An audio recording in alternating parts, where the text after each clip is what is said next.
I'm here with Shelli Ryan. Shelli is a colleague and a friend. It's great to see you here in in sunny Cartagena. Well, it's night now. It's, yeah. We're at the second day. We're at the end of the CX Summit, which is the largest, I think it's the largest customer experience and BPO industry event in Latin America, certainly in Colombia. So first, it's great to see you down here in Colombia. Oh, it's been a while. I know, it has, yeah. I think we're I at think the Peter. last time we were in Windsor. Right, at Peter Yeah. Ryan's thing, exactly. So tell me, I think this is the first time I've seen you at the CX Summit. So tell me a little bit about why you decided to come and your first impressions of the summit. Yeah, it is a fantastic organization, I have to say, first of all.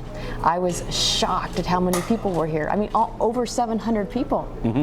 And the best thing about it is that it wasn't like old people like you and me. They were young people. Yeah. And that's really what we need in the BPO industry. As we look at omni-channel, we're looking at the metaverse, and that really interested me because all the sessions were talking about those things and more, and that's really what's driving business today.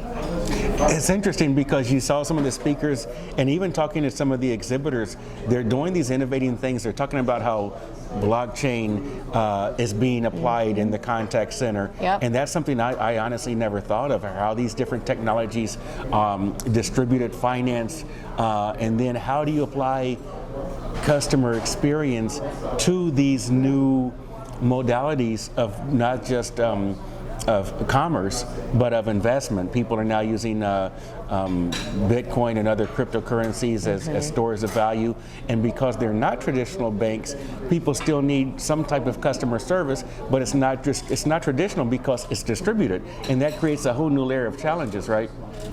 Yeah, and actually blockchain is the next technology for call centers. It is one that's going to help secure omni-channel, secure the transactions, and the workforce management, all of that and above. I think it's really going to be something we have to take a look at. Great, fascinating. One of the things I wanted to ask you is, let's talk about your company, because I know that you have a considerable company. You have some very interesting specialties that are relevant not just to BPO, but really to the professional services industry. Give me an idea of what Ad Hoc Communications does. Yes, we do a little bit of everything, quite frankly, I have to say. If you think about it, we are ones that are marketing departments in a box for B2B, B2C, and business services, outsourcers, call centers in particular, if we're talking about call centers. And really what we do is we help them build demand by communicating, build demand by helping with them with a sales channel, build demand by helping them scale in different geos. So the reason why we're particularly interested in Latin America is that they are looking for sales scalability in North America, and we're the ones that they usually call to help build their presence in North America, Western Europe, Eastern Europe, and APAC, and those are the places where we have our team members. And Ad Hoc's been in business for now 26 years, and prior to that I was in financial services and online banking, ATM, EFT, ACH, all of that great vernacular, if you will. And so all of those talents are put to use in helping financial services, telecommunications, travel, all those verticals that call centers in particular, the ones that you and I work with, want to scale with. And so Ad Hoc is one, and the reason why I named the company Ad Hoc as the founder and the owner is because we're on demand. Okay. They can turn us on, turn us off, and that's very attractive to the LATAM marketplace, but also very attractive to the outsourcing community in general, because they tend to offshore some of their marketing executives and their resources, and sometimes you just need a little more horsepower, and we bring that. You said something really interesting.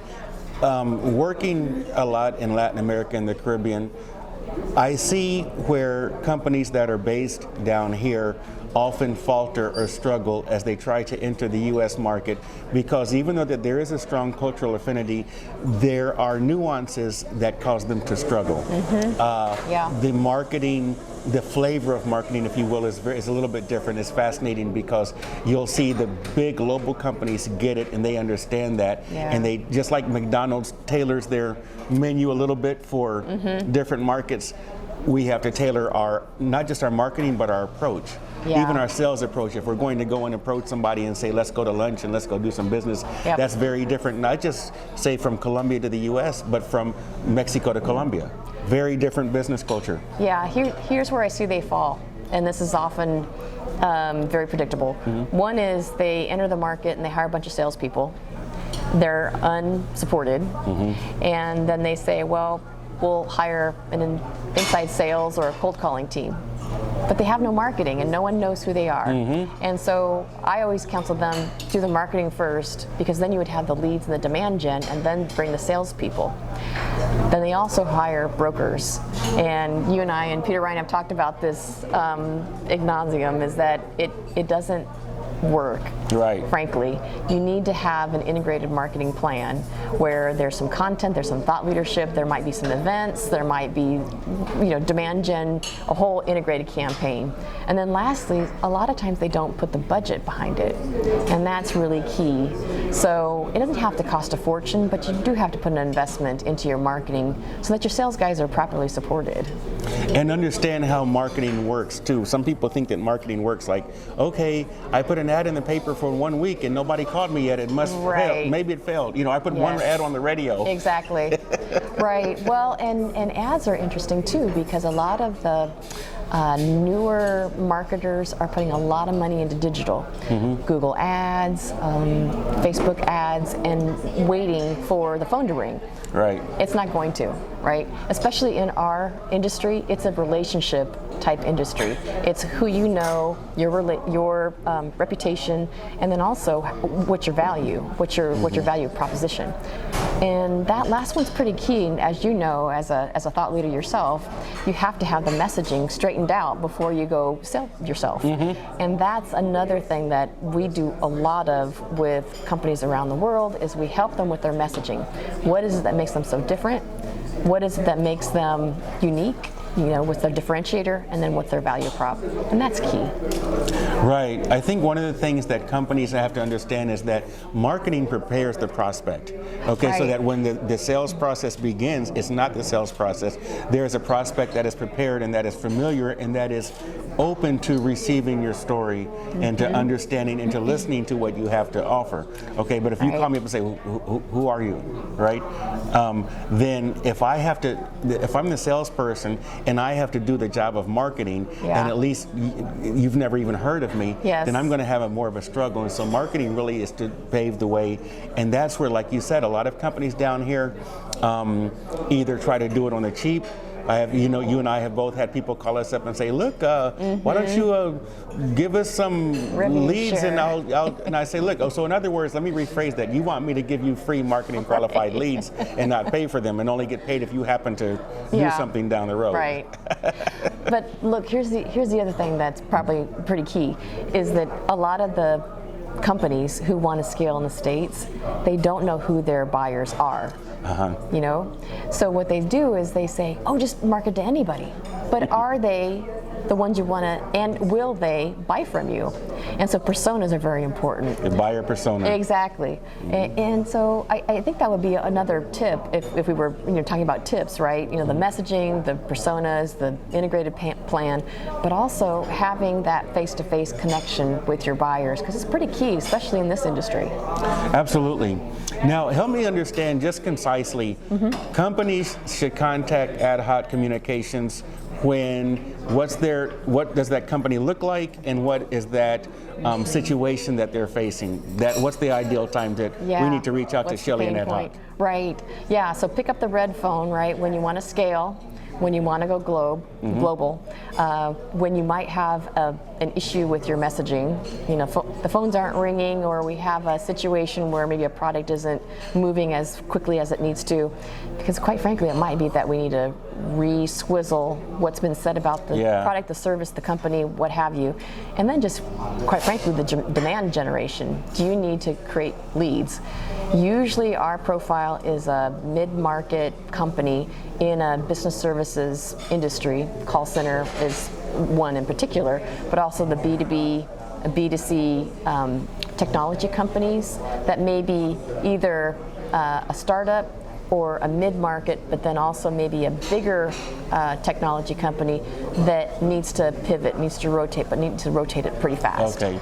Now I understand though, we talk about mid-market companies, but I know that you've done some exciting things with some of these new, I don't know what they call it, Web 3.0 companies, and you're in some pretty cool things. Yep. So let's kind of get outside the box, because I know that's sort of like a separate segment for you, but let's go ahead and talk about that a little bit, and maybe if you want to touch on what you're doing and who might be interested in finding out more about it. Yeah, Web3, I mean, we all have to realize that is coming, and it's coming fast. So the metaverse and NFTs and crypto and blockchain, we have a separate company, at least I have a separate company, that helps call centers in particular implement blockchain in their organization. And so we work with them to not only implement it, but also to train their employees and their stakeholders so they understand that their job isn't at stake. They're not going to be shut out the door, but maybe even retrained into a blockchain-enabled position. And I mean, it's key that I think the call center industry looks at blockchain as the next thing that they're going to put on their RFP list. Are you ISO certified? Are you PCI certified? Are you blockchain certified? Wow. And we're the only ones in the world, the CX Blockchain Institute is the company name, only ones in the world who will certify call centers for blockchain, being blockchain ready, and then recertify them every year to make sure that they're continuously on the leading edge. That's really important, because you can either disrupt or be disrupted, right? That's right. Right. Well, it's a differentiator. It's certainly a differentiator, because as you look at all the call centers now, some of them pretty much look the same. Yeah. People, technology, and process is what they always say. But if you have blockchain, that's a game changer. Wow. And like you said, I think we saw such a young crowd here, which is not that we're old yet, but still, it's really cool, because I think that a lot of these guys get excited about this and really want to participate. How can people reach your organization? Yeah, so our website for Ad Hoc is adhoccr.com, ADHOCCR.com. And if they want a little more information about the Blockchain Institute, it's cxblockchain.org. Wonderful. Thanks so much for your time. Thanks.